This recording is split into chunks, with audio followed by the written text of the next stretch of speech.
Durante la última semana, el proyecto para este segundo retiro de los fondos previsionales ha tenido varios cambios. ¿Cómo está quedando finalmente? Nos explica, por supuesto, Cristian Pino. Buenas noches, ¿Cómo estás, Connie? Muy Cristian. buenas noches. Una historia que ya tiene aproximadamente 2 meses desde que se presentó el proyecto por parte de la oposición hasta el día de hoy, que ya estamos muy cercanos a que se apruebe ese proyecto porque se separa precisamente para eso. Son materias distintas, pero ya la parte medular que tiene que ver con el retiro y las condiciones ya está aprobado y eso está completamente claro. Eso no va a cambiar. No va a cambiar. Y eso es lo que vamos a revisar a continuación. Exactamente. ¿Qué es lo que hay? Vamos a ver nuestra gráfica que nos va a dar cuenta de lo siguiente. Todavía, Connie, hay gente que dice, a ver, ¿me toca, no me toca? Hay universalidad en el retiro de los fondos para todas las personas, a excepción de los funcionarios públicos de alto rango. Ellos no lo pueden retirar. Lo mismo, Connie, va a pasar, tal como el primer proyecto, con quienes tengan una pensión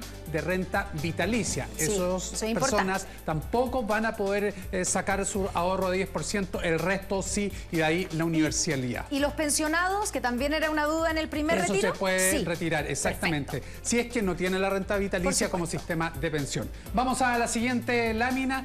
¿Qué pasa con los montos? Ya. Recordemos que aquí también hubo importantes variaciones. El piso, 35 UF, 1.016.000 pesos, lo calculamos hace un par de días. Hoy día son 1.030.000 pesos, que es más o menos lo que se da a conocer cuando uno multiplica el valor de la UF por esas 35 UF. Eso es lo mínimo que se puede retirar. Obviamente, si hay gente que tiene menos, va a poder sacar todo el resto. Y el techo, 150 UF, también 4.300.000 pesos. ¿Cómo se va a pagar esto? Esto es igual que el primer retiro. Esto es Los igual, montos. exactamente, Ya. igual que el primer retiro. comparando. Recordemos que hubo por ahí alguna indicación del gobierno que pretendía que fueran 100, pero se establece estas 150, 4.300.000 pesos. Avanzamos con nuestra gráfica. ¿Cómo que lo nos va vamos a a dar, retirar? antes de eso, el pago de impuestos. Ya. ¿Constituye renta? Sí.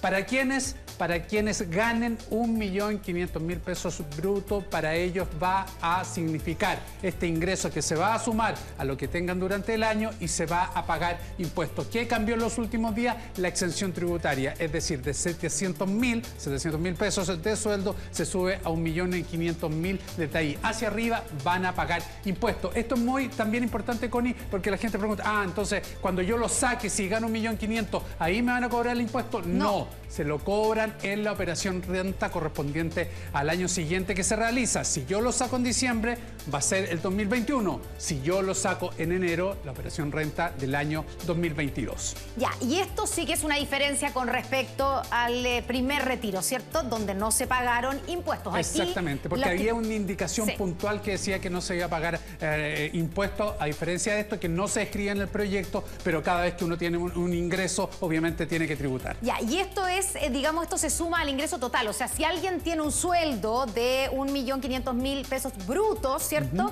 Pero además tiene otros ingresos por aquí y por allá, se suma todo, ¿cierto? Todo se suma, el ingreso de todo un año se suma y en base a eso uno, de acuerdo a lo que ha recibido durante el año, cae dentro de algún segmento para pagar impuestos y ahí se calcula la tasa. Es variable para todas las personas, por eso no podemos decir específicamente usted va a tener que pagar esto, usted, porque no sabemos si hay algún otro tipo de exención. Por ejemplo, la gente que paga créditos hipotecarios tiene un descuento también en la tasa impositiva. Entonces, por eso las condiciones de cada persona son distintas y por eso no se puede establecer. Ahora sí, pasamos a la siguiente lámina que nos va a dar cuenta de lo siguiente, el plazo. Ya. 50% en una primera cuota a 10 días hábiles, y esto también lo que en algún minuto, en algún minuto se pensó que podía el gobierno presentar alguna indicación que subiera a 15 por lo menos o a 12 por lo menos, y claro, son días hábiles. Ahora, si uno recuerda con lo que pasó con el primer retiro, también hubo fechas que se adelantaron al pago. La segunda cuota también a 10 días hábiles de haber recibido el primer retiro, pero ¿qué pasa con quienes tienen menos de ese 1.016.000 pesos, esas 35 UFs en una sola cuota se va a poder recibir este 10%. Y esos 10 días hábiles empiezan a contar a partir del día que se publica la ley en el Diario Oficial, después de ser promulgada. Exactamente, porque el proyecto tiene que pasar a ser ley, ahí hay un decreto promulgatorio, lo establece el Ejecutivo, después ya la publicación en el Diario Oficial, y desde esa fecha, que suponemos que si sale hoy día va a ser todo muy rápido para que la próxima semana ya sea ley, esté publicada y empiecen a correr los 10 días y se cumpla este objetivo que ha sido para muchos el tener los recursos antes del 25 de diciembre. Finalmente, entonces, este es el proyecto que está siendo, que ya fue aprobado en general, ¿cierto?, en el Senado. Estamos esperando la votación de 3 indicaciones que van en una sola votación para ver si finalmente queda listo para ser promulgado hoy día. Esto finalmente lo del reintegro... Completamente rechazado. El gobierno en algún minuto, ¿cierto?, impulsó en el proyecto del gobierno, porque este es el proyecto del gobierno, recordemos. En el proyecto obligatorio, claro, que fuera un reintegro también para todos y las personas lo tuvieran obligatoriamente que pagar y después alguna posibilidad de opcional, pero finalmente esto queda completamente desechado. Es el proyecto del gobierno, exactamente, muy importante porque aquí no hay veto presidencial, que lo que pasaba con el proyecto de la oposición. Aquí ya una vez promulgado queda listo para ser ley.